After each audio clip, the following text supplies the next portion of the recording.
الله الرحمن الرحيم.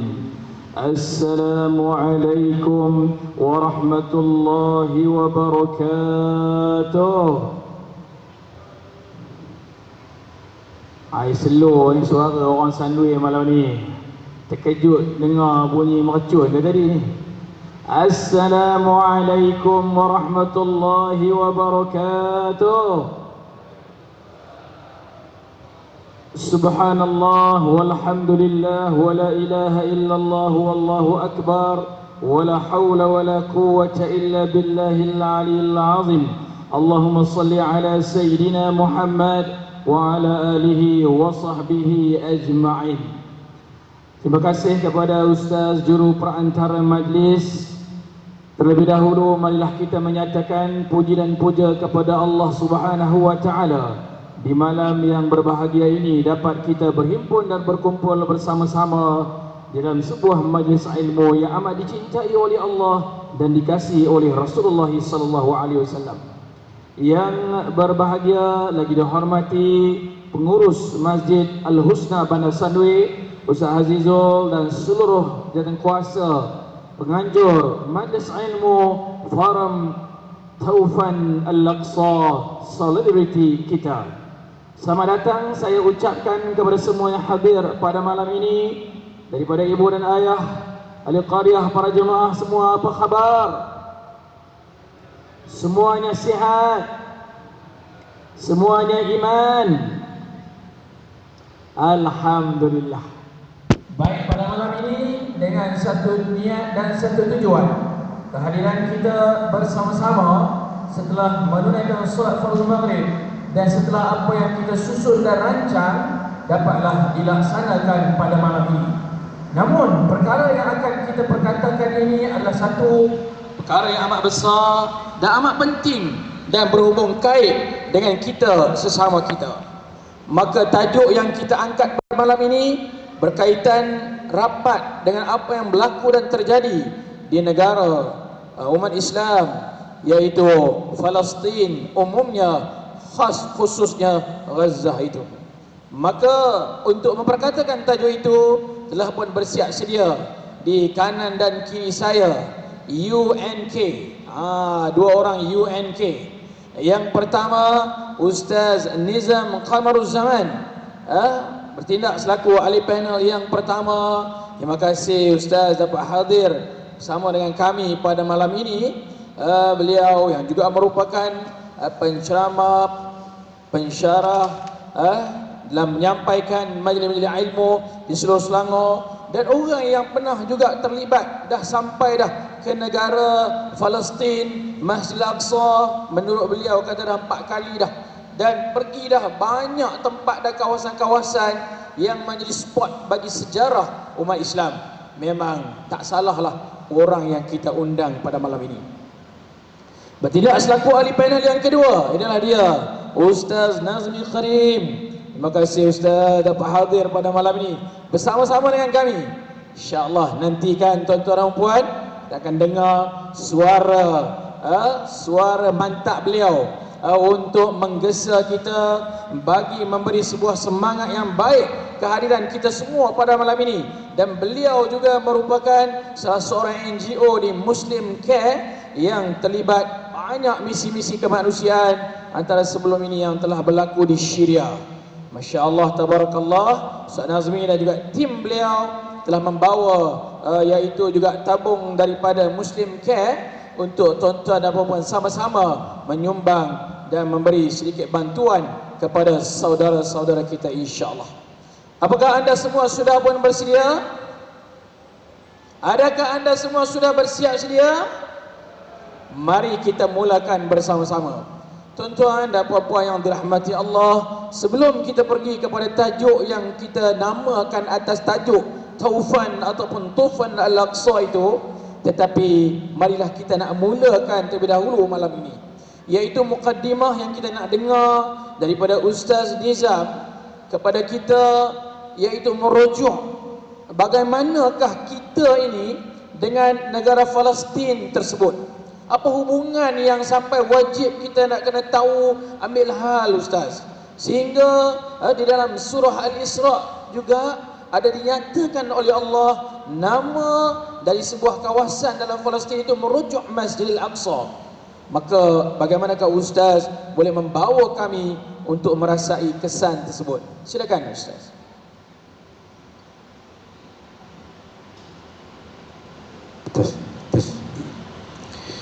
Assalamualaikum warahmatullahi wabarakatuh. Alhamdulillahilladzi asra bi'abdihi lailan minal masjidil harami ilal masjidil aqsa. Wassalatu wassalamu ala rasulillah wa ala alihi wa ashabihi wa man tabi'ahum bil ihsanin ila yaumiddin. Rabbi shrah li sadri wa yassir li amri wa hlul 'uqdatam min lisani yafqahu qawli, amma ba'd. Makasih yang berbahagia adinda saya selaku pengerusi Ustaz Amin Al-Hizam, sahabat saya ahli panel Ustaz Nazmi Karim, dan seterusnya muslimin dan muslimat, hadirin dan hadirat, saudara-saudari yang dirahmati sekalian.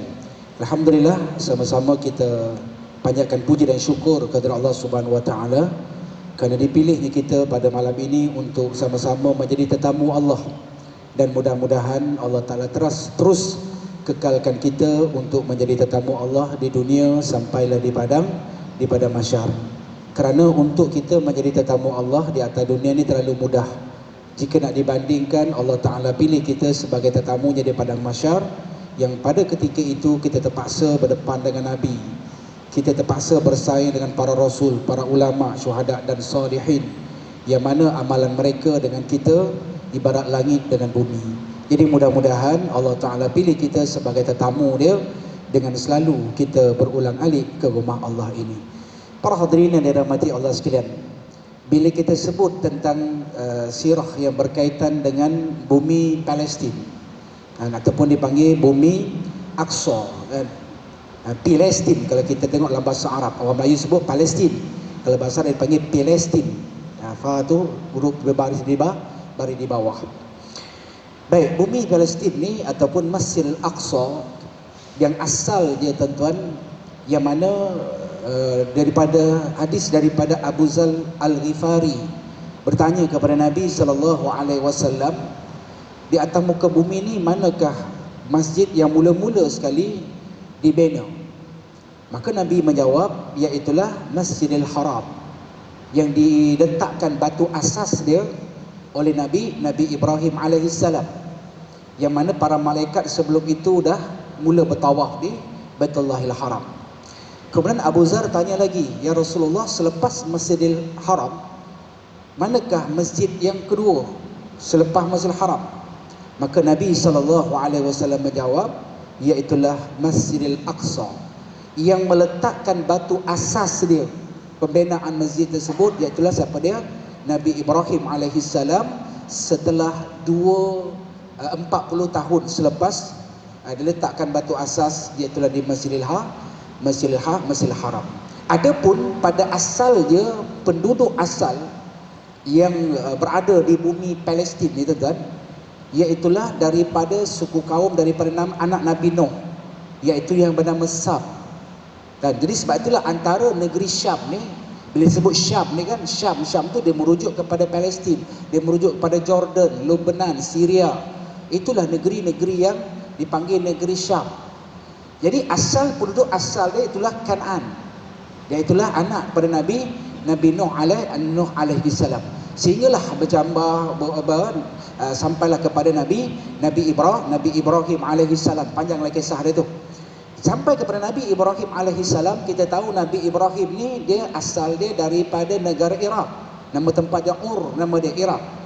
Kemudian hijrah ke Mesir pergi ke Palestin, dan sampai hari ini Nabi Ibrahim ada di Palestin sampai kiamat di satu tempat nama dia Hebron, ataupun dalam orang Arab di sana panggil Al-Khalil di Hebron. Itulah tempat bagaimana Nabi Ibrahim alaihi salam. Jadi Nabi Ibrahim ni hidup 1800 tahun sebelum Masihi. 1800 sebelum Masihi dia lah membina batu asas dia.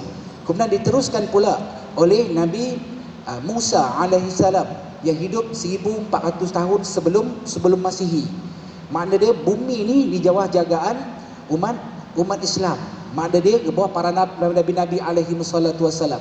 Kemudian ada cubaan untuk nak merampas bumi Palestin ni. Tuan-tuan biasa dengar kan kisah bagaimana peperangan di antara Jalut dan Talut, iaitu di zaman Nabi Daud alaihi salam. Sebab tu di antara kemujizatan Nabi Daud alaihi salam, dia boleh melembutkan besi. Zaman tu zaman perpindahan daripada Brown Age kepada Iron Age. Zaman daripada perpindahan gangsa kepada perpindahan besi. Maka pada ketika itulah bagaimana Talut yang Allah Ta'ala utuskan di kalangan Bani Israel untuk mempertahankan bumi Palestin pada ketika itu untuk dirampas oleh Jalut. Maka pada ketika itu Talut yang lead tentera-tentera ni berperang di satu lokasi nama dia Ainul Jalut. Saya pun Alhamdulillah dah sampai di kawasan ni, Ainul Jalut. Dan disitulah bagaimana Talut jatuh cedera, kemudian dia melantik, iaitulah Daud alaihi salam. Masa tu baru usia remaja, dalam lingkungan belasan tahun. Maka Nabi Daud alaihi salam lah yang berjaya menewaskan Jalut dalam peperangan tersebut. Kemudian jasa Nabi Daud alaihi salam ni, maka pada ketika itu Talut kahwinkan anak perempuan dia dengan Nabi Daud alaihi salam. Dan pada ketika itulah bapa mertua hebat, menantu pun hebat, dapat anak super hebat, nama dia Nabi Sulaiman alaihi salam. Hidup 950 tahun sebelum Masihi. Maka Nabi Sulaiman inilah yang membangunkan Masjidil Aqsa seluas 26 ekar. 36 ekar keluasan Masjid Aqsa. Keluasan bumi Palestin ni keluasan dia 26,000 km persegi. Itu keluasan bumi Palestin yang dibahagikan sekali oleh Yahudi ada tiga zon. Zon A, zon B, zon C. Zon A inilah tempat bagaimana di Rafah sampailah kepada di Gaza kan, Ashkelon pada ketika itu kan. Zon A ni, zon B ada di tebing barat, dan ada termasuk di Nazaret sampai zon A ni milik Yahudi seluruhnya, ataupun kita milik Zionis seluruhnya. Jadi tuan-tuan, lepas itu pula datang pula bagaimana nak menghancurkan pula bumi Palestin ni. Siapa yang datang pada ketika itu? Raja daripada Rom, iaitulah pada tahun 586 sebelum Masihi. Nama raja itu Labuchitnizar, ataupun disebut Raja Bukhtanasor. Kan ada disebutkan ada dua raja yang beriman, ada dua raja yang kufur. Iaitulah raja beriman kita panggil iaitu Nabi Musa dan juga Iskandar Zulkarnain. Dan raja yang kufur iaitulah Namrus dan juga Bukhtanasor. Kemudian bila dihancurkan bumi Palestin, maka pada ketika itu datanglah pula pada tahun 500 sebelum Masihi Cyrus the Great, ataupun kita panggil Iskandar Zulkarnain. Iskandar Zulkarnain ni yang maksud dia apa? Yang memiliki dua tanduk. Dalam kitab sirah menyebut pasal apa dipanggil dia memiliki dua tanduk. Dalam riwayat menyebut dia ni ada topi dia tu ada tanduk dua. Dia simbolik kepada dia inilah yang menguasai timur dan barat. Dia ni tuan-tuan bukan orang Palestin, dia orang Parsi. Yang pada ketika itu yang membebaskan bumi Palestin. Sampailah Nabi Isa alaihi salam lahir 1 Masihi. Dan pada ketika itu Nabi Isa lahir di satu lokasi nama dia Baitul Laham. Arab panggil Baitul Laham, kita panggil Baitul Laham. Jarak dia lebih kurang 22 km daripada Baitul Maqdis, Masjid Aqsa. Dan mak Nabi Isa alaihi salam ni bawa Nabi Isa pergi ke Palestin. Dan pada itu raja yang memerintah pada ketika itu Raja Rom, nama dia Herod. Dan raja ni bila dia bawa Nabi Isa, dan pada ketika itulah Allah Ta'ala takdirkan Nabi Isa alaihi salam masa baby itu dia bercakap. Dan akhirnya Raja Herod ni beritahu, inilah budak yang akan menjatuhkan kerajaan aku. Maka pada ketika itu dia usaha nak tangkap Nabi Isa. Mak Nabi Isa bawa Nabi Isa balik ataupun pergi hijrah pergi ke Mesir. Nama tempat tu Bahad Nasar nama dia. Kemudian ketika Nabi Isa berusia, ada yang mengatakan 9 tahun, ada mengatakan belasan tahun, Nabi Isa balik semula ke kampung halaman dia. Kampung halaman dia sekarang ni nama dia Nazaret. Nazaret tu dalam bahasa Inggeris, dalam bahasa Arab dia panggil Nasara. Nasara tu dimaksud dia merujuk kepada orang Nasrani. Sampai hari ini gereja dijadikan gereja ya oleh orang orang Nasrani. Saya dah masuk dah gereja tersebut. Dan pada ketika itulah bagaimana ketika Nabi Isa berusia 27 tahun, maka kita tahu bumi Aqsa pada ketika itu, Masjid Aqsa pada ketika itu dicemari dengan orang yang melakukan berbagai-bagai kemaksiatan, orang berjudi, orang minum arak, orang berzina dan seumpama dia. Maka Nabi Isa berdakwah Bila berdakwah pada ketika itulah yang menyebabkan Nabi Isa alaihi salam dimarahi oleh orang Rom, sehinggalah Nabi Isa ditangkap dan akhirnya Nabi Isa alaihi salam diletakkan di kayu salib dan dia mendakwa Nabi Isa telah mati dibunuh. Tuan-tuan, itu yang berlaku kepada sampai pada Nabi Isa alaihi salam, sehinggalah pada ketika lebih kurang 70 tahun Masihi, 37 tahun Masihi, maka pada ketika datang seorang raja, nama dia raja daripada Rom, nama dia Titus. Tuan-tuan biasa tengokkan jam Titus, baju Titus kan, ataupun Titos ke apa ni kan, yang mana dia raja daripada Rom yang nak menghancurkan pula. Maka sehinggalah pada tahun 300 Masihi datang pula peperangan yang menyaksikan bagaimana peperangan berlaku dengan peperangan salib. Peperangan salib mana tentera salib dia bunuh umat Islam, di bumi Aqsa tu ataupun di Palestin ni seramai 70,000 dia bunuh. Dan di bumi Palestin pada ketika itu mengalirnya darah-darah sehingga ke paras buku lali. Itu di bumi Palestin. Sehinggalah Nabi kita SAW Allah Ta'ala lahirkan. Tuan-tuan sekalian, Nabi lahir pada tahun bila? Nabi lahir tahun bila? Ya Allah, bagilah hidayah orang dengar ceramah aku ni ya Allah. Ya Allah, mereka tak ada rasa perasaan ya Allah. Dari tahun bila? Tahun semua kata tahun gajah lah. 571 tahun sebelum Masihi. Nabi diangkat menjadi Rasul selepas 40 tahun lepas tu kan. 610 tahun masih sebelum 600 tahun Masihi. Dan zaman Nabi SAW bumi Palestin ni tak dibebaskan lagi. Masih di bawah pemerintahan Rom. Ketika Nabi singgah dalam peristiwa Isra wal Mi'raj tu masih dalam Rom lagi. Masih dalam jajahan Rom. Sehinggalah Nabi kita Muhammad SAW wafat, Umar Al-Khattab membebaskan bumi Palestin yang diketuai Abi Ubaidillah Amil Al-Jarrah yang pada ketika itu membebaskan bumi Palestin. Sehinggalah bumi Palestin ini tuan-tuan jatuh semula, iaitulah pada sehingga Salihuddin Al-Ayyubi kan. Sebelum Salihuddin Al-Ayyubi ni nak membebaskan, ada seorang tuk guru dia nama Syekh Nuruddin Mahmud Az-Zinki yang berusaha untuk bebaskan bumi Palestin, tetapi dia tidak berkesempatan, diteruskan oleh anak muridnya pada tahun 1187, iaitulah siapa dia? Salihuddin Al-Ayyubi dapat membebaskan bumi Palestin, dan bumi Palestin jatuh semula pada tahun 1948 sampailah hari ini. Dia punya kepahaman kita nak tahu bumi Palestin ini dia merupakan tanah wakaf milik umat Islam yang diwakafkan oleh Nabi Ibrahim. Dia tanah wakaf ni bukan milik siapa-siapa, milik seluruh umat Islam. Sebab itulah bila sebelum kejatuhan kerajaan Bani Osmaniyah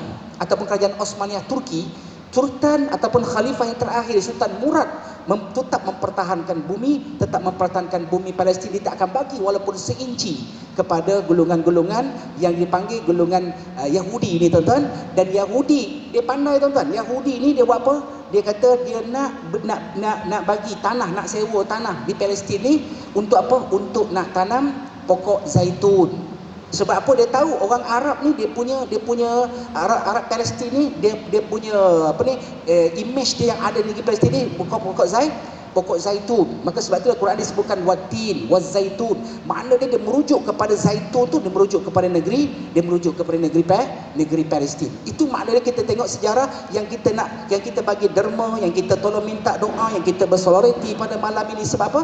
Sebab kita nak supaya bumi Palestin ini merupakan tanah wakaf umat Islam yang perlu dijaga oleh umat Islam. Okey, wallahu a'lam.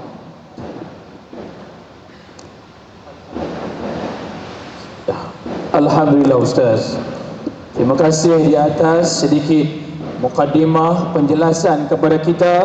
Mungkin ada lagi benda-benda dan perkara yang selepas ini Ustaz boleh terus dan lanjutkan lagi. Tetapi sudah membuka kepada kita macam duk kat Palestin juga ni. Tu kan. Tetapi sudah membuka sedikit minda dan juga pengetahuan kita pada malam ini bahawa bumi Palestin, bumi yang berkait hubung dengan kita atas dasar apa tadi tuan-tuan nak membuat? Sejarah. Yang keduanya iman dan akidah.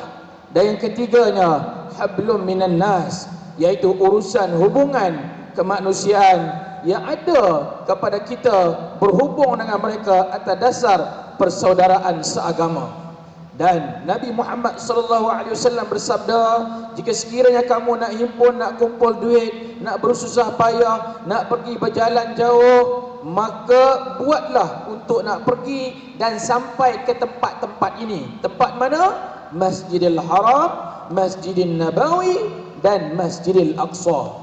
Daripada penjelasan Ustaz Nizam sebentar tadi, dapat kita rasa tuan-tuan dan puan betapa amat pentingnya kehadiran kita pada malam ini untuk ambil pengetahuan tersebut. Baik, kita menanti menunggu untuk bahagian yang pertama ini. Masih lagi belum dapat kita pecahkan lagi pertemuan kehadiran kita daripada tajuk yang kita angkat pada malam ini. Ustaz Nazmi Karim, Masya Allah, Tabarakallah. Sejak daripada kalau bilangan kiraan yang diberitakan 7 Oktober yang lalu telah berlaku satu istilah yang dinamakan Tufan Al-Aqsa. Ustaz jelaskan kepada kami, mungkin ada sebahagian besarnya yang tahu, ada yang tahu macam tak berapa tahu macam mana ungkapan dan istilah itu berlaku dan terjadi, dan bagaimanakah kita semua pada hari ini nak tahu juga perkembangan-perkembangan yang sudah pun mendapat khabar-khabar sama ada berterusan mereka ini dalam keadaan yang cukup amat perik. Apakah berita-berita gembira juga yang boleh kita dengar? Silakan Ustaz. A'udzubillahi minasyaitonirrajim. Bismillahirrahmanirrahim. Assalamualaikum warahmatullahi taala wabarakatuh. Alhamdulillahi rabbil alamin, wassalatu wassalamu ala sayyidina Muhammadin wa ala alihi wa sahbihi ajma'in. Alhamdulillah, bersyukur kita kepada Allah Subhanahu wa taala kerana dengan taufik dan hidayahnya dapat sama-sama kita beriktikaf di dalam masjid ini. Yang ana muliakan saudara moderator kita pada malam ini, mantan Imam Masjid Sunway, sahabat anak Ustaz Amir. Yang anda datang masjid ni, lama sungguh Ustaz. Rasa-rasa zaman Majapahit dulu. Zaman tu zaman arwah Abah Hana masih hidup lagi. Lama gila, gila pun tak lama macam tu. Ana rasa datang masjid ni mungkin ni kali yang ketiga kot lah. Lama-lama sangat. Dan yang ana hormati sahabat ana UNK. Baru tahu UNK juga. Aku seorang aja. Rupanya ada UNK juga malam ni, Masya Allah. Ustaz Nizam. Ustaz Nizam Kamaruz Zaman. Macam Kamaruz Zaman. Kita Melayu sebut Kamaruz Zaman. Kalau kau baca Kamaruz Zaman, dia tak ada makna. Kena baca dengan Qamaruz Zaman. Baru ada makna. Mana bulan zaman. Kalau kamar ni macam kamar bilik tidur lah. Bilik tidur. Jadi Qamaruz Zaman. Jadi Ustaz Nizam tadi pun lama sungguh anak tak berduit dengan dia lah. Rasa-rasa last sekali. Panjang sikit. Masa tu kita forum duha Ustaz dekat Rawang, dekat masjid. Ingat lagi. Tu rasa last lah. Itu pun rasa-rasa lepas zaman Fir'aun lebih kurang itu tuan-tuan. Sudah lama sangat. Jadi Alhamdulillah pada malam ni anak direzekikan oleh Allah berkunjung balik ke Masjid Sunway untuk sama-sama kita bersolidariti dengan apa yang berlaku di Palestin. Dan Alhamdulillah bumi Palestin ini tak dapat dipisahkan dengan darah kita orang Melayu. Walaupun kulit kita tak sama dengan mereka, muka kita memang confirm tak sama dengan mereka, bahasa mereka tak sama dengan mereka, makanan kita, budaya kita, adat Islam kita tak sama dengan mereka. Tetapi tahu tak tuan-tuan, akidah kita sama dengan mereka, kalimah kita sama dengan mereka. La ilaha illallah Muhammadur Rasulullah sallallahu alaihi wasallam. Wa imamu mazhabina, dan imam mazhab kita Al-Imam Syafi'i lahir di mana? Di Gaza, Palestin pada tahun 150 Hijrah. Dan moyang datuk kita Nabi Muhammad sallallahu alaihi wasallam, Hashim, meninggal dunia di bumi Gaza, Palestin. Wallahu a'lam. Allah Ta'ala mentakdirkan jauh kita dengan Palestin, beribu kilometer jauh dengan Palestin. Apa rahsianya? Allah mentakdirkan mazhab kita sama dengan mereka, mazhab Syafi'i. Akidah kita akidah Ahlus Sunnah wal Jamaah sama dengan mereka. Rahsianya Allah Maha mengetahui, tetapi antara yang kita nampak pada hari ini, walaupun kita tidak berpeluang untuk berjuang, berjihad dan syahid di sana, tetapi kita menunjukkan kesungguhan kita untuk bersuara, kesungguhan kita untuk sama-sama merasakan kesusahan, kepedihan yang dialami oleh umat Islam di Gaza, insya-Allah. Takbir. Surau ni masjid tak takbir ke? Jangan buat malu aku Tuan-tuan semua, 7 hari bulan 10, pada satu pagi waktu Malaysia lebih kurang dekat-dekat Zuhur macam tu. Ana masih ingat lagi masa tu Zuhur hari Sabtu, ana hantar anak-anak belajar dekat kuis, anak nombor 1 dengan nombor 2. Tengah-tengah hantar tu tiba-tiba ana buka handphone, masuk dalam WhatsApp kita orang video bertalu-talu daripada Gaza. Sebab musim camp Malaysia, Ustaz sebut tabung tadi, tabung dalam kereta tak bawa keluar rupa tadi. Sebab tabung tu duit semalam berlambat lagi, anak tak ada nak tu. Jadi anak letak dalam kereta dulu. Nanti tengoklah kita bawa letak kat depan ni. Jadi nanti Ejaz dah letak apa sejadah ke apa kat sini. Pada malam semalam dekat mana? Dekat Banting. Allah mujahadah. Banting Ustaz. Sajalah iklan Banting ni. Ana pergi pukul 6, sampai dekat sana azan isyak, tuan-tuan. Tapi bagusnya jemaah dia tak bergerak engkau. Nak tunggu juga. Ana tak pastilah dia nak tunggu ana ceramah ke ataupun nak tunggu nasi ambeng malam tu, tuan-tuan. Jamuannya nasi ambeng. Tapi ana rasa tak, orang-orang Banting ni lain macam semangat jihad dia. Muslimin muslimat yang dirahmati Allah sekalian. Jadi musim camp Malaysia, ada wakil di sana bernama Dr. Abu Aish. Dr. Abu Aish ini dulu sambung PhD dekat Malaysia dan balik ke Gaza. Jadi pada pagi Sabtu tu ana dapat video, ana kata, video apa ni? Ana macam tak percaya. Ana kata ni video lama ke? Aku rasa tak pernah aku tengok video ni. Para mujahidin Al-Qassam masuk ke bandar-bandar besar dipanggil Ghilaf Gaza. Ghilaf ni kita kata, Ghilaf ni mana kulit, kan? Kulit Gaza, mana border Gaza dengan tempat yang dijajah oleh Zionis laknatullah ni. Masuk sampai ke bandar dan berjaya menyerang 11 kamp tentera dan 24 penduduk haram Yahudi. Serangan yang mengejutkan dilakukan oleh lebih kurang 1000 mujahidin, tuan-tuan bayang. 1000 mujahidin menyerang 11 penempatan kamp tentera dan penempatan rumah-rumah haram Zionis ni, dan berjaya membunuh hampir 1000 orang tentera Yahudi dan 200 orang yang ditawan, tak termasuk yang dikatakan orang awam. Untuk makluman tuan-tuan, orang awam di Israel kesemuanya merupakan tentera. Tu nak bagi tahu kat korang biar korang faham. Kecuali baby je, sebab dia tak reti pegang senapang. Tapi kalau orang dewasa di Israel semuanya ijbari, tentera. Tuan-tuan semua, bila Al-Qassam membuat serangan tersebut, ada orang kata, ni apa hal pula Al-Qassam buat kerja ni, tak ada hal, cek penyakit. Dia kata macam tu. Orang macam ni kalau kau jumpa, kau sepak aja, cakap banyak tak ada. Tu bahasa smackdown je, tuan-tuan. Orang kata Al-Qassam ni menjolok sarang tebuan. Aku cakap dekat engkau, sarang tebuan tu dah attack rumah kita lebih 40 tahun tu tak. Kau nak biar je, bongok benar kau. Itulah bahasa mudah dipaham.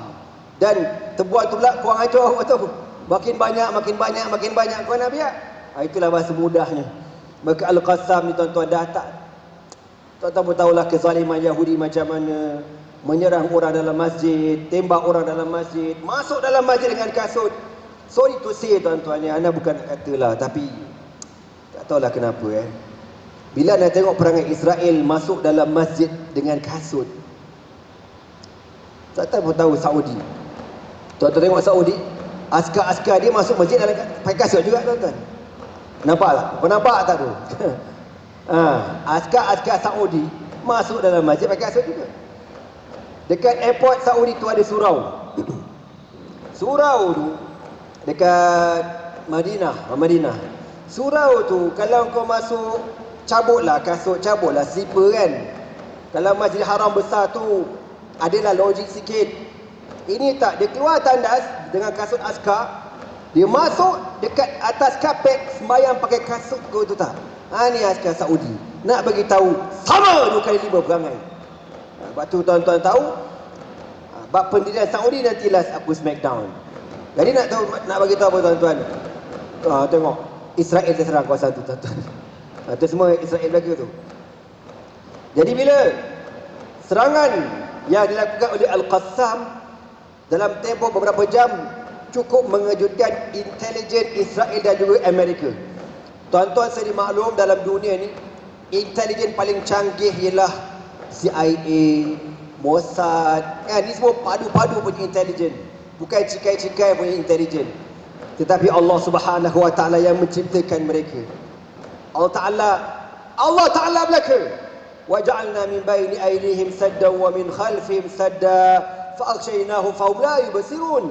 Inilah antara ayat yang dibaca oleh Mujahidin Al-Qassam sebelum mereka melancarkan serangan pada pagi tersebut. Pukul 6 pagi serangan dilakukan tuan-tuan. Serangan pakai apa? Pakai motor scrambler je bang. Motor scrambler. Bayangkan satu daerah menyerang satu antara kuasa besar dunia. Subhanallah. Dan mereka disuruh dalam terung-terung rahsia Al-Qassam. Tuan-tuan semua, setelah Al-Qassam melakukan serangan, Israel panik, kelang kabut, dan mereka tak tahu serangan itu berlaku. Dalam keadaan dia tak tahu nak macam mana, akhirnya dia pun mengerahkan 300,000 tentera mereka menuju ke Gaza. 300,000 bala tentera mereka nak melawan beberapa ribu tentera Al-Qassam. Mengingatkan kepada kita sejarah para sahabat Nabi radhiyallahu ta'ala anhum ajma'in. Dalam peperangan Mu'tah, apabila tentera Islam yang berbilang hanya 3,000 orang menentang tentera Rom 200,000 orang, dan akhirnya tentera Islam berjaya mengalahkan tentera Rom. Setelah 3 panglima Islam, Zaid bin Harithah gugur syahid, Ja'far bin Abi Talib gugur syahid, Abdullah bin Rawahah gugur syahid, lalu digantikan oleh Khalid bin Al-Walid radhiyallahu ta'ala anhu, al-mulaqab bi sayfillahil maslul, pedang Allah yang terhunus. Lalu beliau mengucar-kacirkan tentera Rom dan berjaya mengurangkan nisbah yang terkorban di kalangan para mujahidin. Sebagaimana Ustaz Nizam sebut tadi, peperangan antara Talut dengan Jalut. Jalut tenteranya ramai dan dia sendiri seorang yang luar biasa besar, dikalahkan dengan Talut. Bukan Talut yang mengalahkan, tetapi Nabi Daud alaihi salatu wassalam. Allah berfirman, "Kam min fi'atin qalilatin ghalabat fi'atan katsiratan biiznillah wallahu ma'as sabirin." Allah berfirman dalam Al-Quran, "Kam min fi'atin qalilatin", berapa banyak kumpulan yang kecil mengalahkan kumpulan yang ramai biiznillah, dengan izin Allah. Sebab tu kalau tuan-tuan tengok dalam video-video Al-Qassam ni, setiap kali dia tembak, setiap kali berlaku serangan daripada Al-Qassam, semua kata biiznillah, binasrillah, tak tinggal pun Allah, Allah, Allah. Dan Allah kata apa? Wallahu ma'as sabirin, dan Allah bersama dengan orang-orang yang sabar. Sebab tu syarat yang penting antara jihad dalam sabar, dalam jihad apa dia tuan-tuan? As-sabru, sabar. Kalau tak sabar, memang confirm balik awal. Tuan-tuan semua, berlaku serangan mengejut dan akhirnya Al-Qassam berjaya membawa lari, orang kata, ghanimah yang cukup berharga. Tuan-tuan tahu Israel ni dia cukup sayang dengan rakyat dia. Sebab tu kalau tuan-tuan ingat satu ketika dulu pernah Al-Qassam menawan seorang tentera Zionis bernama apa tu, Shalit, lebih kurang macam shit itu nama dia, Shalit. Dia seorang aja. Tapi tahu-tahu dengan sebab dia seorang, Israel terdesak, terpaksa mengalah dengan Al-Qassam, membebaskan 100 banduan di kalangan orang Palestin yang ditahan, yang ditangkap oleh Yahudi. Diserahkan 100 orang dan dilepaskan seorang, dia punya tentera bernama Shalit ni tuan-tuan. Dan Zionis silap besar, dalam 100 orang yang dibebaskan ada seorang yang bernama Yahya Sinwar yang merupakan engineer arkitek serangan Tufan Al-Aqsa pada hari takbir. Sebab tu dia orang sakit kepala tuan-tuan, sakit kepala. Bagi dia orang cukup bengar. Sebab apa? Dalam yang dia bebaskan rupanya ada seorang bernama Yahya Sinwar yang begitu. Orang kata dia ni, Yahya Sinwar ni sejarahnya panjang, tapi antara kelebihan dia ketika beliau dalam penjara Zionis Israel, beliau menekuni bahasa Ibrania bahasa Israel, sehingga dikatakan kalau dia bercakap bahasa Israel, orang Israel pun confused, ini Arab ke Israel. Macam tu terornya dia ni. Dan dia dah sekarang merupakan arkitek bagi rancangan serangan Tufan Al-Aqsa. Muslimin muslimat yang dirahmati Allah sekalian, lalu berlakulah serangan oleh Zionis terhadap Gaza. Tapi tuan-tuan sedia maklum, Israel yang begitu canggih tu, diorang nak cakap macam mana, merupakan satu pasukan tentera paling penakut, paling lemah di dunia. Sebab apa? Sebab sasarannya orang awam. Dia konon-konon nak tekan Hamas, dia nak tekan Al-Qassam, tapi dia attack orang awam. Tuan-tuan semua sedia maklum, ribuan yang telah syahid di Gaza. Hari ini dah mencecah 11,000 orang syuhada. 11,000 tuan-tuan. Tetapi Al-Qassam bertahan. Hatta orang-orang di Gaza bertahan. Okey, sebagai muslimat yang dirahmati Allah sekalian. Okey, sikit Jadi itu tuan-tuan, serangan Tufan Al-Aqsa yang berlaku, yang cukup memalukan intelijen Amerika dan Zionis Israel. Dan perkembangan pada hari ini tuan-tuan, bagi saya ada dua perkara lah. Satu perkara yang cukup mengecewakan kita. Mengecewakan kita. Bukan mengecewakan, maksud saya Israel berjaya masuk ke Gaza. Dia bukan masuk dekat bandar, bandar masih tak boleh masuk lagi. Diorang masih masuk kawasan pinggiran Gaza.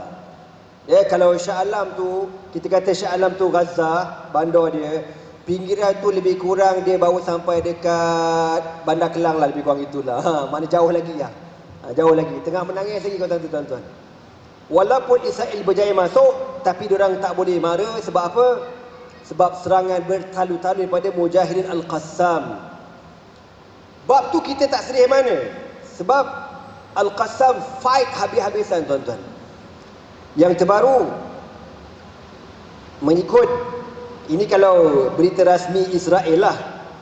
Ya, berita rasmi Israel aku memang tak percaya, tapi aku saja cakap korang lah.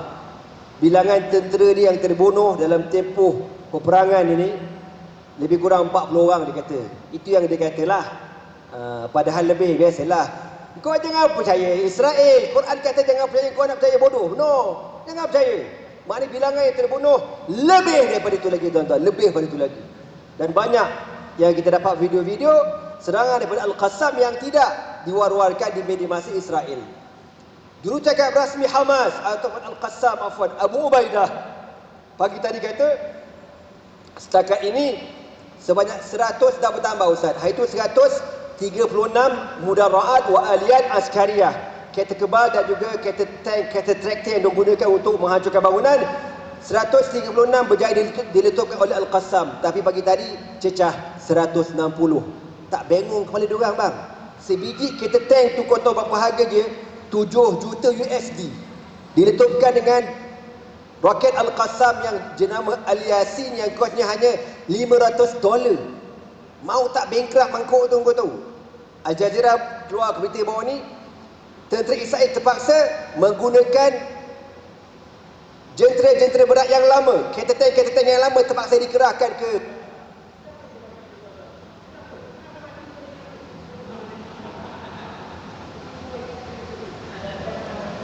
Subhanallah. Okey, sorry. Last call lah. Okey, jadi sekarang Israel terpaksa mengguna dia punya koleksi lama tuan-tuan, sebab dia tak tahan Merkava yang dia cukup, yang diagung-agungkan, diletupkan oleh Al-Qassam. Okey, itu berita gembira kita. Yang sedih saya kata apa? Apabila Dual Al-Arabiyah wal Islamiyah, OIC yang bermusyarat semalam, apa kenyataan dia orang? Nudin kepala otak kau, Nudin mana apa? Kami mengecam sekeras-kerasnya, kecam kepala otak kau. Pergi peranglah bodoh. Geramlah aku. Pergi perang, kau tak nampak umat Nabi dah.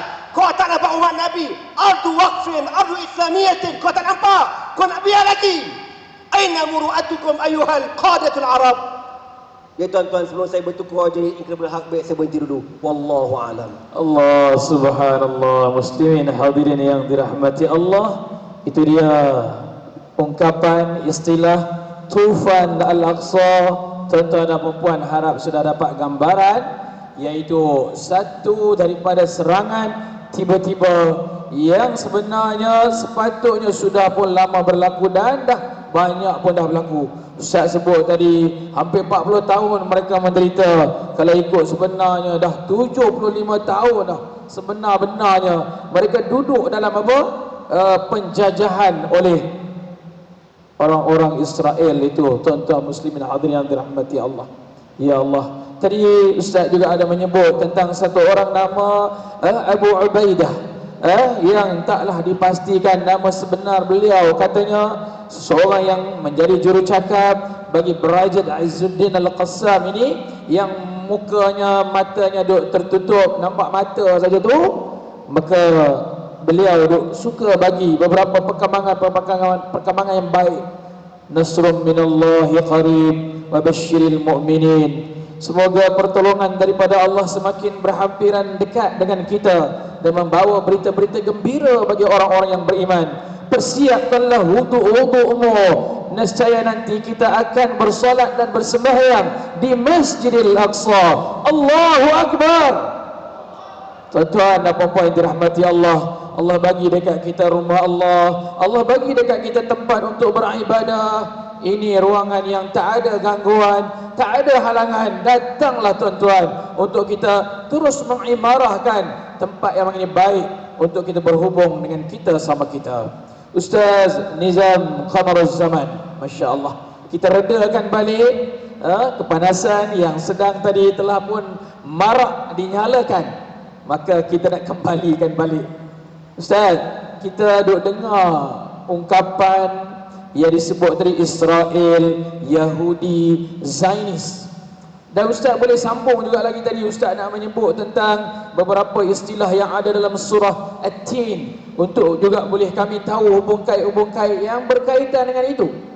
Tak salah rasanya untuk Ustaz berikan lagi beberapa maklumat tambahan. Silakan Ustaz.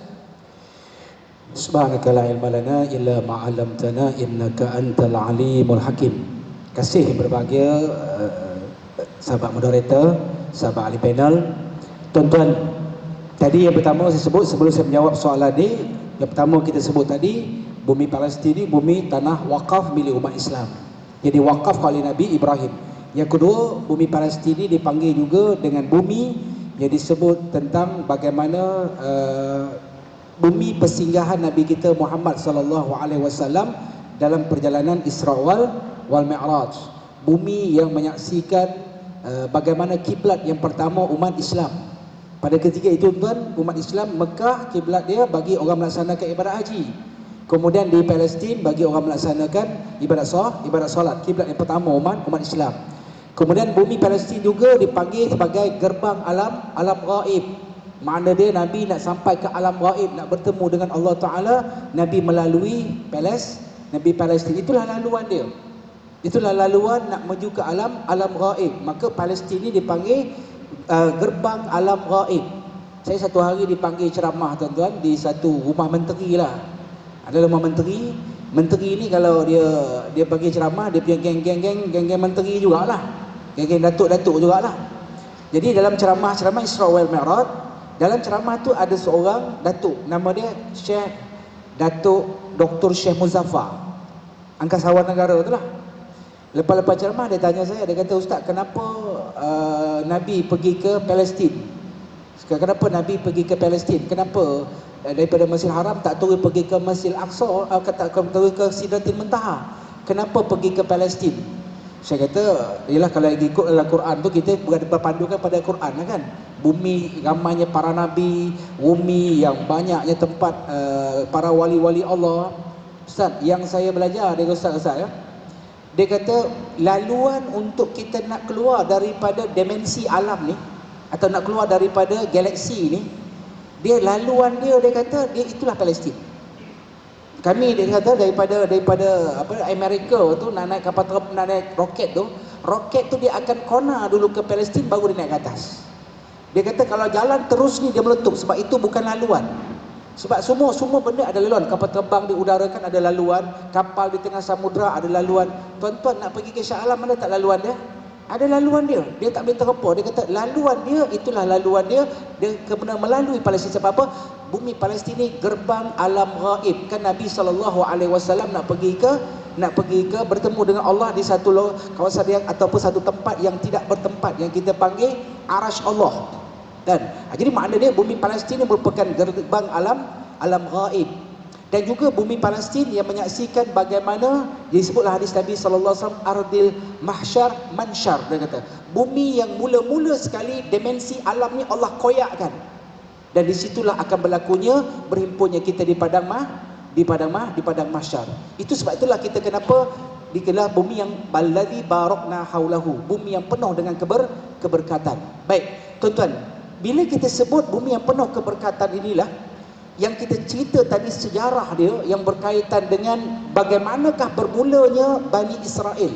Kita tahu kan Nabi Ibrahim, isteri dia yang disebut secara rasmi dua. Yang pertama nama dia Sarah. Yang kedua nama dia Hajar. Sarah. Yang kedua nama dia Hajar. Yang tak disebut ada seorang nama dia Qaturah. Tuan-tuan, saya dah pergi dah satu kampung Qaturah ni di Haifa, nama tempat tu. Dia ni orang laut. Dia ni orang laut, makna dia ni banyak pergi. Dia ni banyak pergi gunakan jalan laut ni untuk pergi mencari bahan-bahan yang ada di atas dunia ni. Dan dalam riwayat menyebut golongan Qaturah ni lah dia biasa sampai ke tempat kita ni, iaitulah di satu lokasi nama dia Kepulauan Barus. Barus ni di mana 12 jam perjalanan dengan menaiki sampan daripada Aceh. Di Kepulauan Barus, disitulah mereka mengambil satu mandian mayat yang paling bermujarab kan, nama dia Kapur Barus, dan dia ada sebahagian tinggal di situ. Dan disitulah dia kata bermulanya bangsa Melayu daripada keturunan daripada Nabi Ibrahim alaihissalam. Wallahu alam, wallahu kajian ni berbuat. Sebab itulah saya berusaha nak masuk ke dalam satu library di bawah Masjid Haram, Masjid Aqsa ni. Masjid Aqsa ni tuan-tuan, dia ada 3 tingkat bawah tanah, 2 tingkat atas. Dia ada 5 buah masjid. Baik, masjid yang di bawah tanah nama dia Masjid Marwani, bawah tanah. Kemudian ada lagi satu masjid nama dia Masjid Qibli Qadim, makna masjid kiblat yang lama, yang asal. Itu bawah tanah. Satu lagi ada Masjid Borak, masjid di mana Nabi tambat Borak dalam perjalanan Isra wal Mi'raj. Di atas tanah dia ada masjid nama dia Masjid Qibli yang kubah warna kelabu tu. Tuan-tuan boleh Google tengok. Ada pun masjid yang kubah yang berwarna gold tu, kita Kubatus Surah tu kan kita panggil, ataupun kita panggil Dome of the Rock, itu disitulah tempat Nabi SAW di Mi'rajkan. Jadi makna dia kawasan masjid tu ada satu library, nama library tu Hittiniyah, dan disitulah menyimpan manuskrip asal yang mana dia kata orang Melayu kita ni ada sejarah tamadun dia yang tertulis dalam manuskrip itu.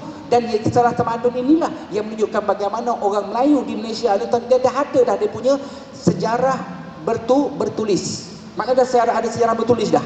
Ada di pustakaan Hittiniyah nama dia di tingkat bawah, iaitulah di masjid Aqsa. Saya tak sempat lagi saya baca, ada 1-2 je. Dia punya tulisan Melayu yang macam tulisan macam siam-siam sikit. Tapi nak terjemahkan tu dia perlu kepada pengkajian yang lebih detail lagi lah. Tapi kita boleh faham tu. Mana dia orang Melayu ni pun dah ada sejarah bertulis. Kalau satu bangsa tu dah ada sejarah bertulis, bermakna bangsa tu dah maju dah tuan-tuan. Dan ada lagi banyak, yang banyak lagi kalau kita tengok kan, ada lebih kurang 500,000 kitab di dalam library tersebut. Yang ni lah Yahudi yang nak ambil sungguh-sungguh ni. Yang kita akan panggil Zionis nak ambil sungguh-sungguh ni. Dia nak ambil library tersebut. Okey tuan-tuan, itu cerita tentang bagaimana Masjid Aqsa. Baik, bila kita persoalan yang disebut tadi, apabila kita sebut tentang siapa dia Bani Israel, siapa dia kata Israel, siapa yang dikatakan Yahudi, siapakah yang dikatakan Zionis. Baik tuan-tuan, dia bermula daripada Nabi Allah Yaqub. Kita tahu kan Nabi Yaqub ni dia merupakan cucu kepada Nabi Ibrahim. Dan Nabi Ibrahim ni ada anak nama dia Ishak. Kalau kita fikir Hebron tuan-tuan, di Masjid Ibrahim, Makna dia di tengah-tengah. Macam contoh Ustaz Amir ni Masjid Ibrahim, di depan ni isteri Nabi Ibrahim, Sarah. Kemudian di sebelah kanan ni makam Nabi Ishak, anak Nabi Ibrahim yang pertama. Kemudian di sebelah Ustaz Nazmi ni, di situ makam Nabi Yaqub, ataupun dipanggil, orang Yahudi panggil Jacob, ataupun nama lain daripada Nabi Allah Yaqub ni, nama lain dipanggil apa? Israel. Nama lain Israel tu bermaksud nama hamba Allah. Il tu maksudnya Allah. Dia merujuk pada malaikat kan, malaikat Jibril, Mikail, Israfil, Israel. Sampailah ketua malaikat yang mula-mula nama dia Azazil kan. Mana il tu dia merujuk kepada mana dia Allah, dia merujuk kepada Allah. Jadi makna Nabi Yaqub alaihi salam ni dia ada 12 orang anak daripada 4 orang isteri dia. Nabi Yaqub ni isteri dia ada 4. Nabi Yaqub tuan-tuan jangan tersilap Haji Yaqub pula. Ni Nabi Yaqub ada 4 orang isteri. Dan daripada keempat orang isteri ni dia melahirkan antaranya Levi kan, dia akan melahirkan seorang bangsa Levi tu, iaitu daripada Nabi Musa alaihi salam. Yang betul-betul daripada bangsa Yahudi ni iaitulah Yahuda nama dia, iaitulah daripada isteri yang ketiga. Yang inilah yang melahirkan Nabi Zakaria, Nabi Yahya dan juga Nabi Isa. Baik, itu katakan bagaimana Bani Israel. Bila sebut Bani Israel, anak-anak daripada keturunan Nabi Allah ya, Nabi Yaqub dipanggil Bani Israel. Adapun bila sebut Yahudi, tuan-tuan, di kalangan Bani Israel ni ada yang baik, ada yang jahat. Macam orang Melayu lah. Orang Melayu ni ada tak yang baik, yang jahat? Ada. Komunis, kita panggil komunis kan. Komunis ni ada tak yang baik dan yang jahat? Ada. Tak kisahlah bangsa mana pun sekalian, mesti ada yang baik, ada yang jahat. Yang jahat ni lah daripada kalangan Bani Israel ni. Jahat ni dipanggil Yahudi. Yang menyelewengkan kitab ni yang dipanggil Yahudi ni, yang jahat ni. Baik, adapun Zionis, tuan-tuan, sejarah dia terlalu panjang kalau kita cerita Zionis ni. Tuan-tuan kalau ada masa, tuan-tuan panggillah Dr. Rafa kan. Dr. Rafa dia cerita detail tentang panjang kisah dia. Tapi saya ringkaskan dia. Makna cerita Yahudi ni atau Zionis ni, dia bermula ketika mana bila jatuhnya kerajaan Osmaniyah.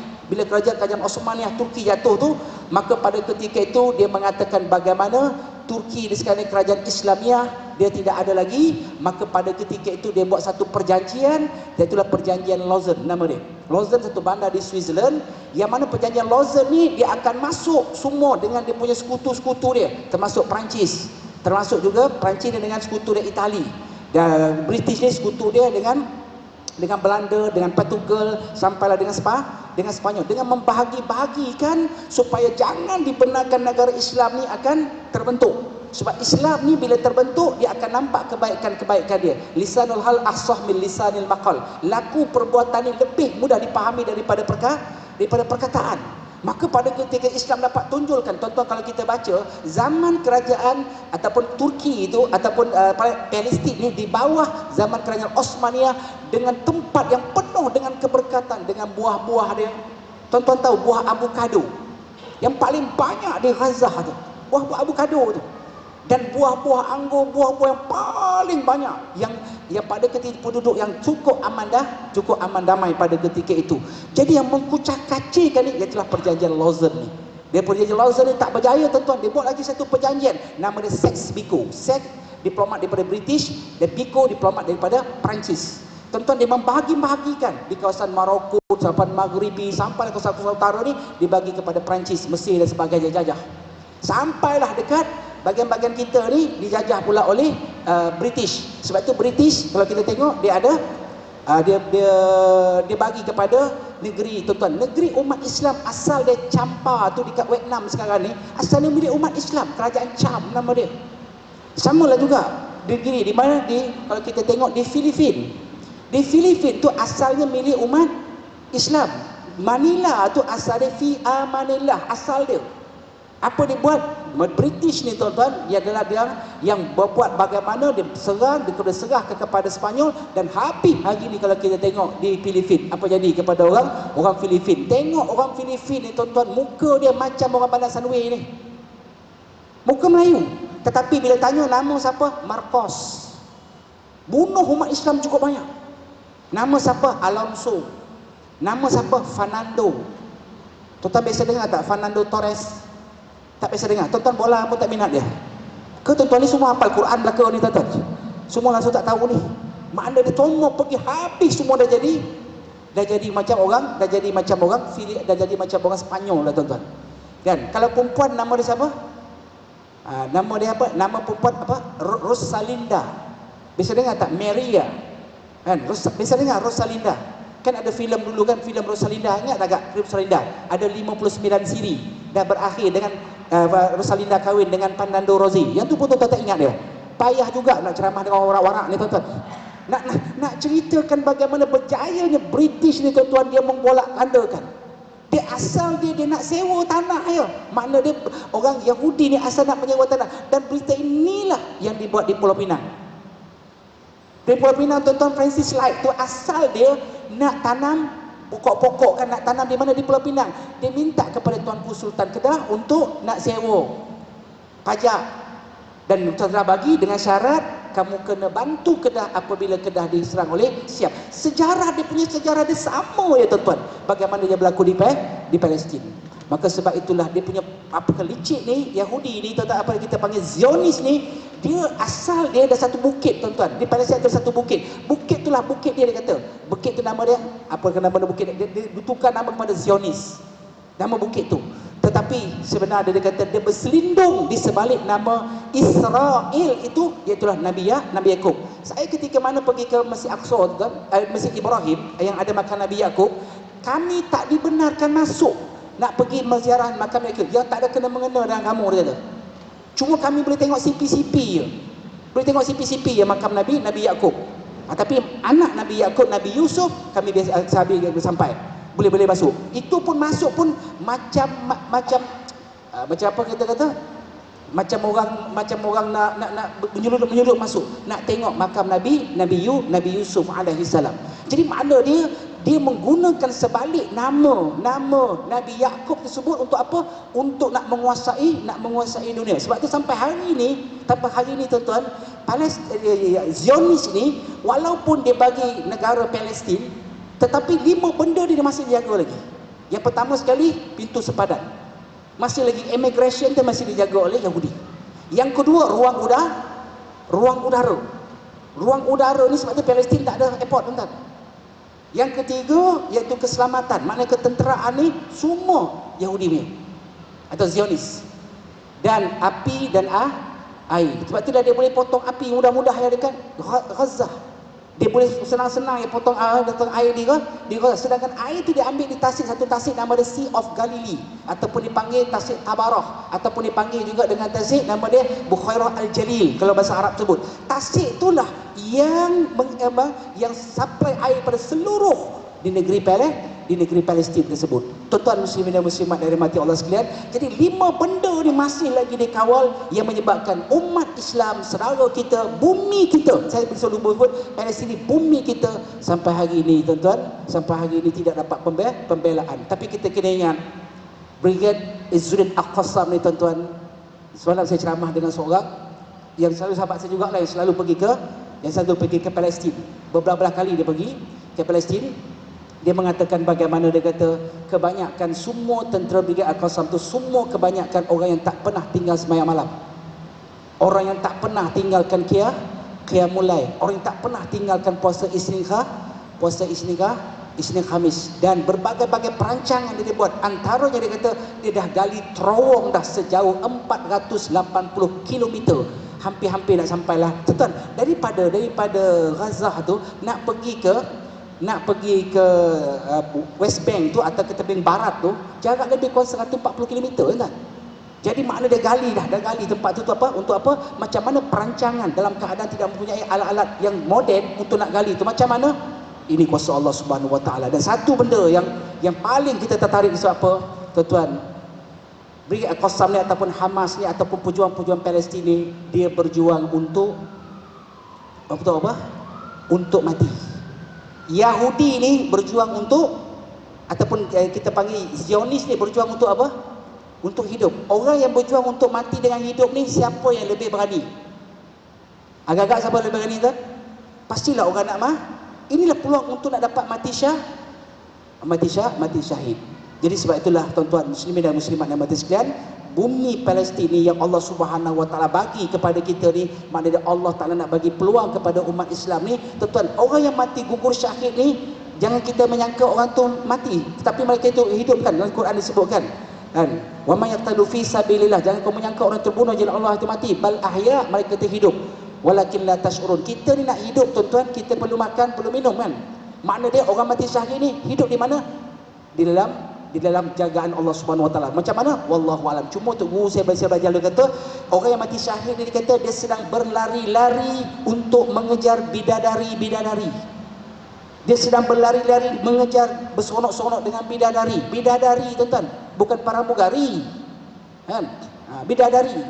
Dan baru nak capai, tak capai lagi, baru nak capai rambut bidadari, pop, berlakunya kiamat. Itulah kelebihan orang yang mati syahid. Jadi maknanya umat Islam tuan-tuan pada ketika itu yang berperang hari ini, modul dia apa dia berjuang untuk akhirat. Maknanya satu modul umat Islam ni mencintai akhirat lebih daripada mencintai dunia. Itulah yang dipegang oleh pejuang-pejuang kita di Palestin. Sementara Yahudi ni dia berjuang untuk hidup. Jadi mudah-mudahan sedikit maklumat ni dapat pengetahuan pada kita semua apa perbezaan dia antara Yahudi, Bani Israel ataupun Israel dan dengan juga Zionis. Wallahu a'lam. Alhamdulillah, dengan penjelasan tersebut dapatlah kepada kita beberapa maklumat. Ya, mereka tahu kita umat Islam ni dengan Bani Israel yang ada hubung kait, mereka yang beriman kepada Allah tidak ada masalah. Tetapi mereka mengambil kesempatan tersebut tuan-tuan. Masya Allah, tabarakallah. Jadi bumi Palestin pada hari ini telah bau semerbak harum, wangi-wangian daripada para syuhada yang ditiup oleh angin. Ada daripada kalangan mereka yang menjadi petugas sampai mencium mayat-mayat tersebut. Mereka nak mengambil satu barakah, satu doa. Mereka tidak sama sekali meninggalkan untuk nak pegang, untuk nak dahsyat tuan-tuan. Wajah-wajah orang yang mati meninggal dunia tersenyum. Subhanallah. Ini suatu benda dan perkara kita umat di akhir zaman ini dipaparkan dengan benda-benda yang sebegitu supaya kita tidak leka, alpa dan lalai. Kita sudah berada di bahagian yang akhir pertemuan kita pada malam ini. Oleh kerana Ustaz Azmi tidak dapat nak mengeluarkan tabung khas, maka Masjid Al-Husna menyediakan tabung secara umum. Tuan-tuan dan puan boleh masuk. Nanti Ustaz Azizul akan menguruskannya. Malam ni insya-Allah mudah-mudahan sumbangan terbaik daripada ahli qaryah jemaah yang ada hadir pada malam ini dapat menyampaikan. Ustaz, untuk bahagian yang terakhir kita pada malam ini, apakah pengajaran, apakah pelajaran yang boleh kita ambil dari perkara yang berlaku dan terjadi supaya kita juga menjadi orang yang sebahagiannya ada rasa solidariti ini. Silakan Ustaz. Bismillahirrahmanirrahim. Alhamdulillah wassalatu wassalamu ala Rasulillah, amma ba'du. Untuk akhirnya tuan-tuan semua, Rasulullah sallallahu alaihi wasallam bersabda dalam satu hadis, An Thawban qala Rasulullah sallallahu alaihi wasallam, yushakul umamu an tada'a alaikum kama tada'a al-aklatu ila qas'atiha. فقال قائل ومن قلة نحن يومئذ قال بل أنتم يومئذ كثير ولكنكم غثاء كغثاء السيل ولينزعن الله من صدور عدوكم المهابة منكم وليقذفن الله في قلوبكم الوهن. فقال القائل يا رسول الله وما الوهن؟ قال حب الدنيا وكراهية الموت. Rasulullah sallallahu alaihi wasallam bersabda, Nabi kata apa? Tak lama lagi antada'a alaikum al-umam, umat aku ini akan dikepung dan dirata, kama tada'al aklatu ila qas'atiha, sebagaimana orang-orang sedang meratah hidangan yang sedap. Ibarat umat Nabi ni macam makanan yang sedap, datang orang-orang yang kebulu tak pernah makan, dia ratah makan ni sepuas-puasnya. Faqala qailun, maka sahabat tanya, wa min qillatin nahnu yawma idzin ya Rasulullah, Kenapa jadi macam tu? Adakah dengan sebab bilangan umat orang sedikit? Adakah masa tu bilangan kami sedikit? Nabi kata, bal antum yawma idzin katsir. Bahkan kamu pada hari tersebut ramai. Walakinnakum ghusa ka ghusa'is sail. Tetapi ramainya kamu seperti buih-buih di lautan. Ramai, berbilion-bilion umat Nabi, tapi tak ada harga diri. Saya nak cakap tuan-tuan ya, kalau tuan-tuan tengok realiti pada hari ini, masa kita buat demonstrasi dekat KL baru ni, berapa ramai yang turun? Kalau nak banding dengan demonstrasi yang semalam diorang buat dekat UK, jauh langit dengan bumi. Mana pergi muka-muka Melayu yang kata diri kau sebagai orang Islam? Aina antum? Aina antum? Yang aku peliknya, orang kafir yang orang kafir yang terti bahasa dekat Europe, dekat UK tu, berdemonstrasi ribuan, ratus ribu. Padahal diorang pergi demonstrasi tak dapat pahala, tuan-tuan, tak ada pahala. Kita pergi ada pahala, itu pun la haula wala quwwata illa billah. Dah lah macam tu. Ada satu demonstrasi tu, nak takbir pun tak boleh. Bongok betul aku cakap. Tuan-tuan tak, ada satu demo baru ni dekat UK. Masa berucap tu, dijemput salah seorang peserta demonstrasi di kalangan Yahudi. Macam Ustaz Nizam sebut tadi. Secara mudahnya tuan-tuan, Yahudi ni ada dua tau. Yahudi Ortodok dengan Zionis. Ortodok ni okey, diorang tak nak bergaduh, tak nak perang, tak nak. Bagi diorang memang telah ditetapkan oleh Allah dalam Taurat hidup dalam keadaan menumpang. Ini seorang khaham Yahudi, dalam satu wawancara dia kata apa? Allah telah mentakdirkan bahawasanya Bani Israel tak dibenarkan ada tanah air sendiri, tak ada negara sendiri, dan kami, mana orang Ortodok dia kata apa?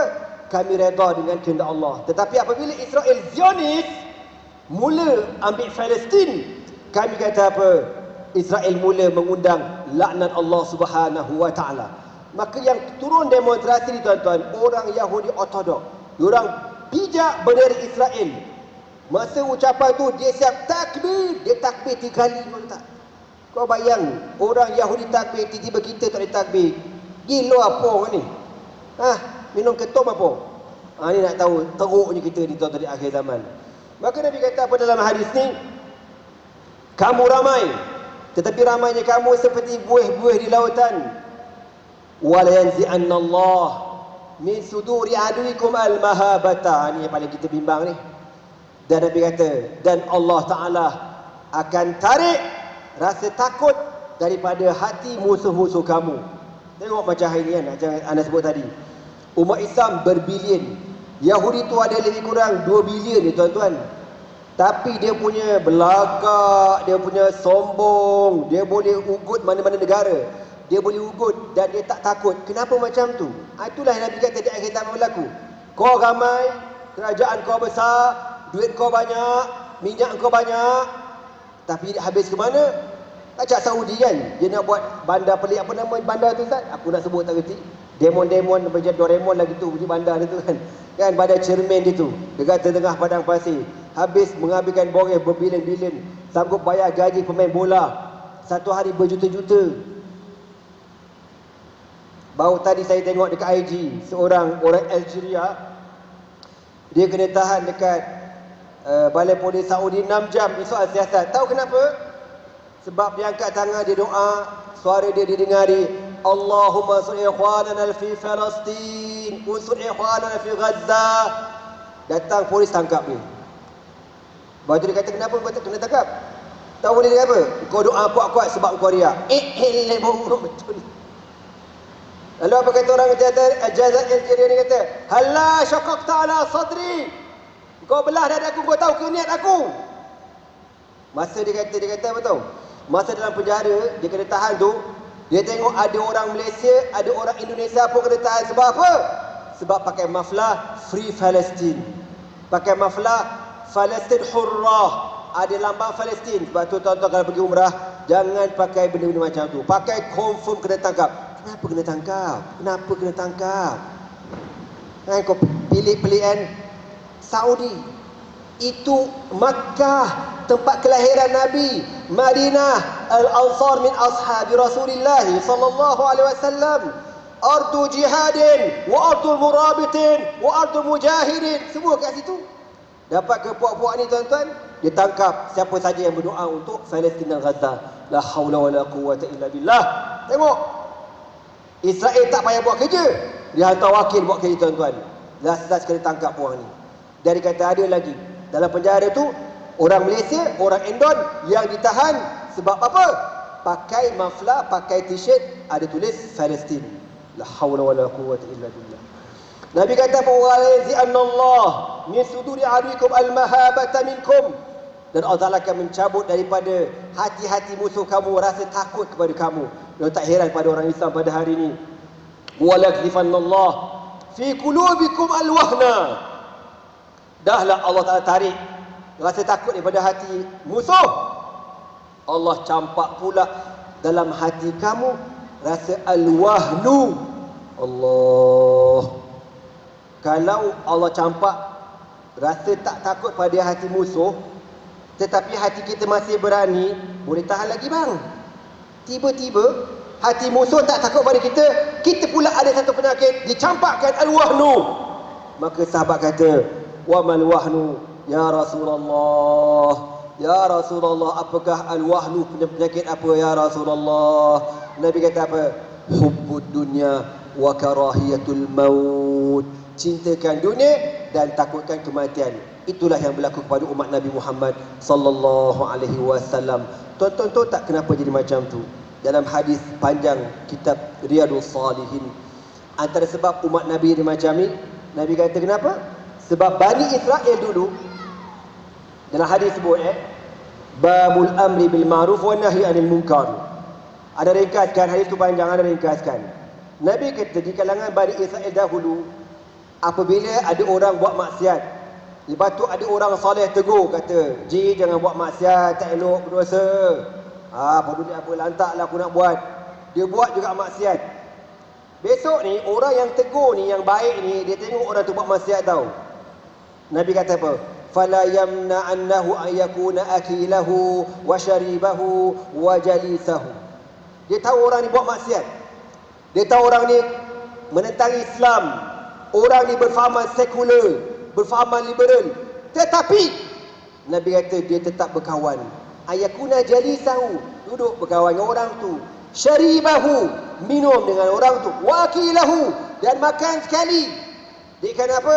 Nak jaga hati kawan. Tak apalah, kita kan member. Padahal orang tu confirm buat salah, buat dosa.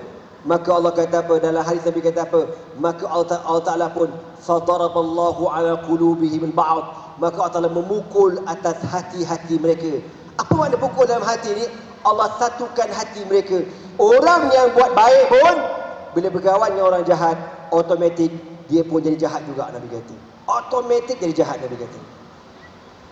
Maka dengan sebab itulah tuan-tuan, pada hari ini kita tengok walaupun orang tu nak buat baik, tapi dengan sebab dia duduk sekali, berkawan sekali, reda apa yang berlaku, akhir dengan dia pun rosak sekali. Itulah realiti yang berlaku pada hari ini. Akhirnya macam tadi Ustaz sebut, kita tengok kan bagaimana OIC hanya mesyuarat, tak ada apa-apa. Kata nak bergerak ke, nak bagi warning ke, amaran, tak ada. Paling-paling pun kami mengecam pembunuhan terkutuk kepala otak Gua Berjambun. Setakat macam tu bapuk siap boleh cakap bongok, aku geram ni kan. La haula wala quwwata illa billah. Lepas tu tuan-tuan, kenapa Allah pilih Al-Qassam? Dan Allah Maha mengetahui. Sebab tu nak jadi orang berjihad ni bukan senang. Ruhbanun fil lail, fursanun fil nahar. Pada waktu malam qiyamul lail tak pernah tinggal. Pada waktu siang berjuang berjihad fi sabilillah. Hubungan dengan Allah rapat tuan-tuan. Kalau baca sejarah, baca sirah, ke semua qadatul mujahidin, semua pejuang-pejuang Islam ni orangnya akidah mesti solid, akidah Ahlus Sunnah wal Jamaah. Dan orang ini mesti beramal dengan tariqah. Ada aurat mereka, ada zikir mereka. Bukan aurat ni, auradun, bacaan zikir. Tuan-tuan kenal Hasan Al-Banna, dia mengamalkan tariqah Syadziliyah. Tuan-tuan tahu Al-Syekh Muhammad Badruddin atau Izzuddin Al-Qassam, yang nama dia lah diletak kepada Brigade Al-Qassam. Izzuddin Al-Qassam tu ulama Syria yang lahir di Ladiqiyah, utara Syria, yang syahid dalam peperangan menentang British di Palestin, ditanam di perkuburan di Haifa di Palestin. Beliau merupakan guru tariqah Syadziliyah di utara Syria satu ketika dahulu. Maknanya apa? Nak jadi mujahidin, hati mesti kuat tuan-tuan. Waktu kita ni boleh sembang kari je lah. Kalau kita dipilih pergi perang tak tahu boleh pergi ke tidak, wallahu alam tuan-tuan semua. Di akhir sekali tuan-tuan, ada dua cara untuk kita bantu umat Islam di Palestin. Yang pertama pada doa, silahul mukmin. Berdoa, jangan putus asa. Akak-akcik tuan-tuan, sembahyang fardu, sembahyang sunat, sembahyang duha, qabliyah ba'diyah. Paling pendek doa, Allahumma ansur ikhwanana fi Palestin. Ya Allah, bantulah saudara kami di Palestin. Paling tidak kau doa, kau tak cedera, kau tak ada apa-apa, kau senang hidup kat sini. Tapi kau nak angkat tangan kau berat, kau ni penyakit apa? Na'udzubillah min zalik. Kena paksa, macam mana tak larat. Panjang dah doa. Kau ingat saudara kau dekat Palestin, kau ingat saudara kau dekat Gaza sana. Dibom, dibunuh. Doa untuk mereka. Allahumma salli ikhwanana fi Palestin. Doa tuan-tuan. Paling tidak kena doa macam tu.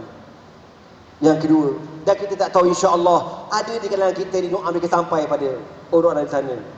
Tadi sikit Ustaz anda terpilih Ustaz buat bau syuhada. Ana ni tuan-tuan tak tahulah harap-harap betul lah ya. Ana direzekikan Allah cium bau orang syahid. Masa nak hantar bantuan dekat Syria dulu, kami ada sahabat orang Syria. Dia bersama dengan Muslim Camp Malaysia, orang Syria.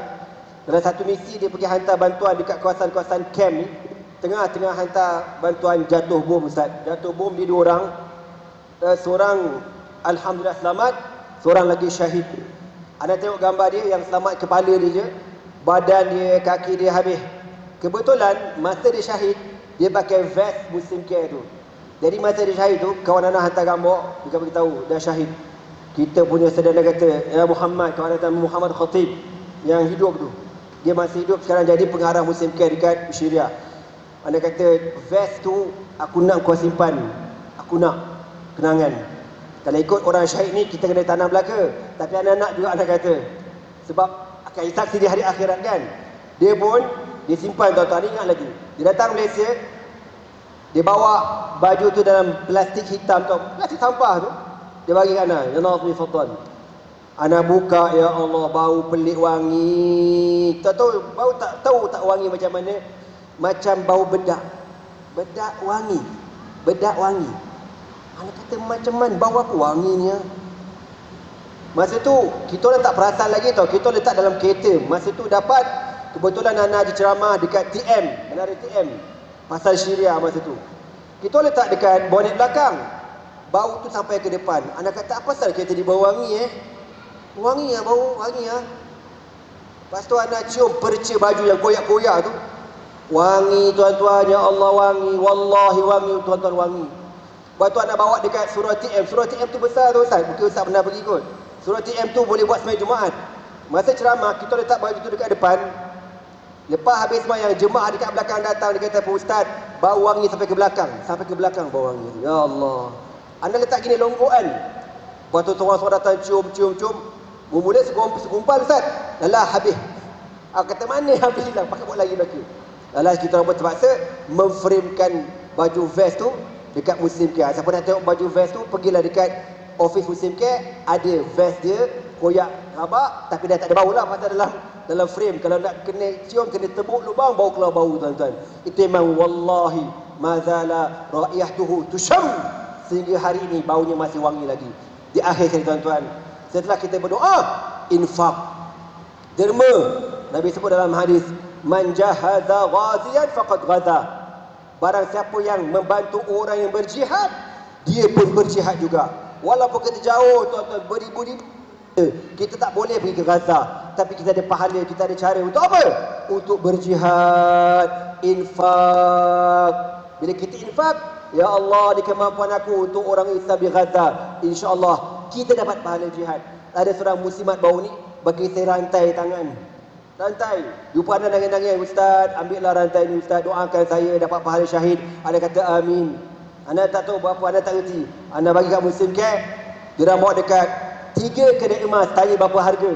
Tahu berapa harga? Gelang tu 17,000 tuan-tuan. Allahu Akbar. 17,000. InsyaAllah malam ni kita akan dapat lebih kurang harga yang sama juga. Amin. Amin lah kuat sikit muslimat. Amin. Nak amin pun tak berani, aku geram betul lah. Bukan aku nak rantai, aku nak amin je. Kalau dah bagi pun Alhamdulillah. Tuan-tuan semua, itulah sebagai sedikit perkongsian pada malam ini. Semoga ada manfaatnya dan peperangan Gaza akan berterusan. Kita doa pada Allah, iman nasru wa imma syahadah, sama ada kemenangan ataupun gugur syahid di medan jihad. Aku liqauli hadza wa astaghfirullah li wa lakum. Wassalamualaikum warahmatullahi taala wabarakatuh. Takbir. Allahu Akbar. Waalaikumsalam warahmatullah. Alhamdulillah. Alhamdulillah, bersyukur kita tuan-tuan muslim yang dirahmati Allah. Kita berjumpa pada malam ini dalam sebuah pertemuan yang amat dicintai di sisi Allah. Lebih-lebih lagi apabila kita membincangkan dan memperkatakan tentang satu perkara yang membawa kepada iman dan Islam. Inilah dia apa yang dapat kita dengar bersama-sama pada malam ini, bahawasanya teruskanlah berdoa, kerana doa itu jadikanlah ianya seperti air tubuh badan yang memerlukan selalu. Jangan jadikan doa seperti ubat yang kita makan sesekali sekala. Sebaliknya, tubuh badan kita yang penuh dengan air ini tuan-tuan, apabila terluka, maka darah yang keluar. Hati kita yang penuh dengan darah, apabila terluka, air mata yang keluar. Begitulah yang dirasai oleh saudara-saudara seagama kita yang berada di Gaza, Palestin sana. Mudah-mudahan kehadiran kita pada malam ini sedikit dilihat dan disaksikan di sisi Allah. Ada sumbangan, kehadiran, sokongan dan apa juga perkara yang dapat kita lakukan pada malam ini dinilai baik di sisi Allah. Saya mewakili 2 orang ahli panel mengucapkan ribuan terima kasih kepada pihak pengurusan Masjid Al-Husna dan semua yang hadir pada malam ini.